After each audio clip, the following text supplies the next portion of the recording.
Salut l'e-communauté et bienvenue dans cette nouvelle vidéo. Aujourd'hui, je vais te partager mes 5 secrets pour cartonner en e-commerce. C'est parti!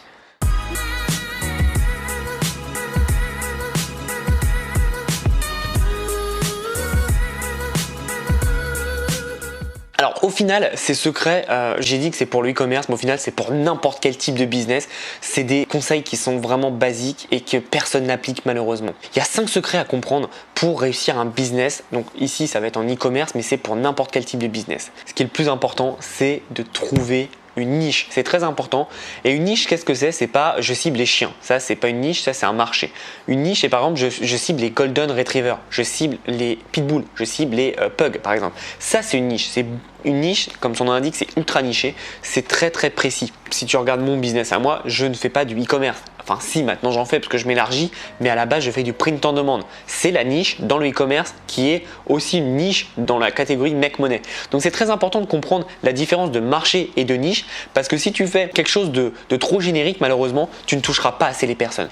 Donc c'est très important parce que plus tu vas nicher, plus ça va être facile pour toi de passer à la deuxième étape que je vais t'expliquer dans un instant. C'est identifier un avatar client. Encore une fois, qu'est-ce qu'un avatar client? Ce n'est pas toutes les femmes de 18 à 55 ans. Ça, c'est pas un avatar client, ça c'est tu fermes les yeux, t'envoies au pif et t'attends de voir où ça tombe. C'est pas une bonne stratégie. Un avatar client, c'est par exemple Michel qui a 55 ans, qui vient juste d'être retraité, qui était employé dans une banque, qui part toutes ses vacances à l'île de Ré, qui aime bien faire du vélo, qui dépense tout son argent dans le tennis, qui a ça comme passion, qui fait ci, il gagne tant par mois, etc. etc. Ça, c'est un avatar client. Et donc là, je vais avoir la question dans les commentaires, je le sais très bien, c'est comment tu fais pour trouver un avatar client. C'est tout simple, on a un truc aujourd'hui qui est totalement gratuit, que personne n'utilise malheureusement ou très mal, qui s'appelle les réseaux sociaux. Facebook, ce n'est pas juste pour faire de la pub ou pour montrer la dernière photo de ton chien. Sur Facebook, tu as plus d'1 milliard de personnes qui sont actives dessus et qui te disent ce qu'ils aiment, te montrent comment ils parlent et te montrent ce qu'ils ont envie d'acheter, ce qu'ils ont envie de faire ou ils ont envie d'aller en vacances.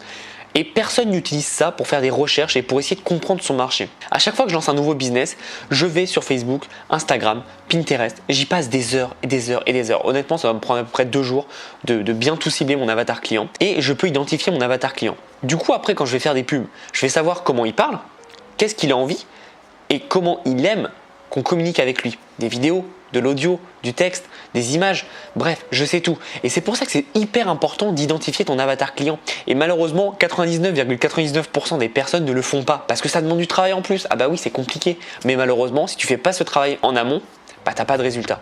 C'est ultra important et c'est ce qui va décider vraiment de la réussite ou non de ton business. Trouver un produit ou un service du coup qui répond à un besoin. Vendre une coque de smartphone en plastique, rien de plus basique, ça va rien te faire. Sauf si c'est du print on demand et que tu bosses sur une passion précise. Là, c'est totalement à part. Mais si par exemple tu vends une coque de smartphone lambda, ça ne marchera pas. Par contre, si tu vends la coque de smartphone qu'on a vu partout, que tu peux accrocher au mur et qui est vraiment fixable partout, là tu résous un problème. C'est les gens quand ils cuisinent, ils ont les mains pleines, ils savent pas quoi faire. Bah là, tu le mets sur ton armoire et tu as juste à lever la tête et tu verras. Par exemple. Bref, chaque produit peut répondre à un besoin. C'est à toi de le trouver et tu verras que chaque produit peut avoir un angle marketing et répondre à un besoin différent. Donc c'est ça qui est intéressant. Mais en tout cas, faut que tu trouves un produit qui réponde à un besoin. Ne fais pas les choses tendances. Les choses tendances, c'est bien, mais c'est éphémère malheureusement. Et donc après, tu vas bâtir un business sur un truc qui va s'écrouler derrière. Et donc tout le temps que tu auras passé sur un truc éphémère, tu aurais pu le passer sur quelque chose qui sera sur le long terme. Par exemple, quelque chose qui marche très bien, c'est les produits à besoin, des vrais besoins. Par exemple, les produits pour corriger la posture du dos. Ça, c'est un énorme besoin. Et tu vois, c'est un truc qui c'est pas une tendance. Ça va être de plus en plus même. Et ça y est depuis des années et des années. Et ça continue à grimper parce que les gens ont ce besoin-là. Et maintenant, c'est de plus en plus accessible à la majorité des personnes. Donc tu vois, pense plutôt besoin en termes de service, en termes de produits pour ton avatar client. Parce que si tu penses par exemple à tendance, à passion, passion bof, ça marchera pas. Quand je dis passion bof, tu sais, des produits qui font pas coup de cœur, tu te dis ouais bon ça peut être bien, ça marche jamais en général. C'est pour ça qu'il faut que tu prennes des produits soit qui répondent à un besoin, soit qui ont une passion plus. Par exemple, un truc où les gens ils voient ça, ils sont fans. Bon, tu n'as pas la licence, mais par exemple, tu cibles des fans d'Harry Potter. Ton avatar client, c'est un fan d'Harry Potter et tu lui montres un produit Harry Potter, tu sais qu'il va être fan, qu'il va vouloir l'acheter parce que c'est la passion qui parle. Donc il faut vraiment comprendre ça. L'exemple d'Harry Potter, c'est un exemple. Hein. Évidemment, tu n'as pas la licence, donc tu ne peux pas vendre ce genre de produit. Mais c'est vraiment l'exemple qu'il faut que tu aies. Donc la quatrième étape, c'est tout simplement de créer une communauté. Et ça, c'est quelque chose que personne ne fait, je ne comprends pas. Mais en fait, créer une communauté, ça va te permettre de réduire tes coûts publicitaires, d'avoir un meilleur engagement et donc forcément une audience qui répond mieux à tes attentes. Et quand tu feras tout ça, tu auras des gens qui voudront travailler avec toi. Tu auras des gens qui voudront vraiment acheter tes produits et parfois même qui les vendront pour toi et qui seront vraiment des ambassadeurs. Et comment on crée une communauté? C'est tout simple, c'est en faisant du contenu. Le plus tu vas faire du contenu, le mieux ce sera pour engager ton audience, te faire connaître et améliorer ton branding. Et ça, c'est des choses qui sont sous-estimées malheureusement, mais c'est ultra important. Après, on va me dire comment faire du contenu dans telle ou telle niche. Honnêtement, c'est impossible de ne pas faire du contenu dans une niche.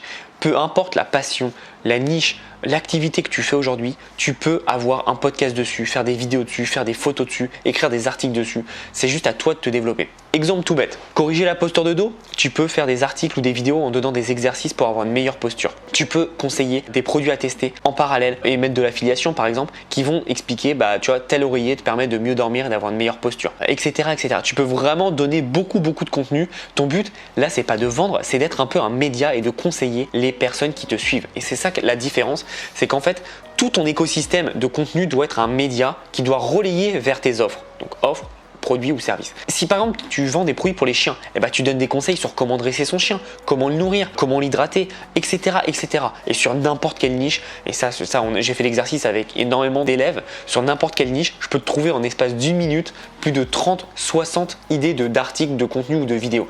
Vraiment, faut juste réfléchir et comprendre ce que les gens recherchent. Et puis aussi, tu as quelque chose qui s'appelle Google. Tu mets comment chien, tu auras toutes les questions que les gens posent.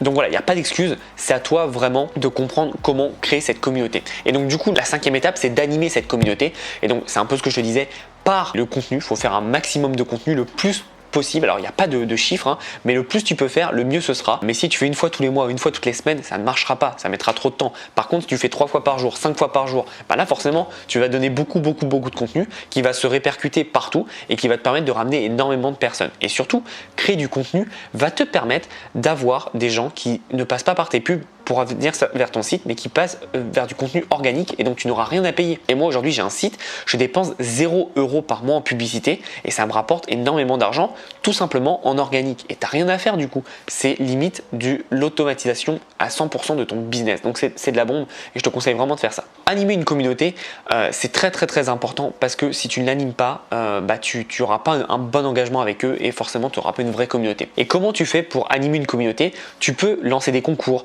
faire du contenu comme je te disais, répondre à toutes les questions, tous les mails, tous les commentaires, c'est ultra important, mais déjà ça va augmenter ton référencement sur les réseaux sociaux, mais en plus ça va te permettre toi d'avoir une meilleure audience, une meilleure relation avec ton audience, pardon. Donc c'est très important de faire ça. Tu peux donc comme je disais faire des concours, faire des sondages, voilà, les engager, leur poser des questions et vraiment les intégrer au sein de ton entreprise. C'est très important. Donc voilà les 5 secrets. Donc le premier c'est trouver une niche, le deuxième c'est trouver un avatar client, le troisième c'est trouver un besoin, un produit qui répond à un besoin, le quatrième c'est de créer une communauté et le cinquième c'est d'animer une communauté. Si tu as aimé la vidéo, abonne-toi à la chaîne, mets un petit j'aime et comme ça tu pourras voir d'autres vidéos et moi ça me conforte dans l'idée que tu aimes ce genre de format où je te donne vraiment des stratégies et des conseils basiques à appliquer. Si tu me connais, tu sais ce que je vais dire. Nous on se revoit dans une prochaine vidéo et en attendant, passe à l'action.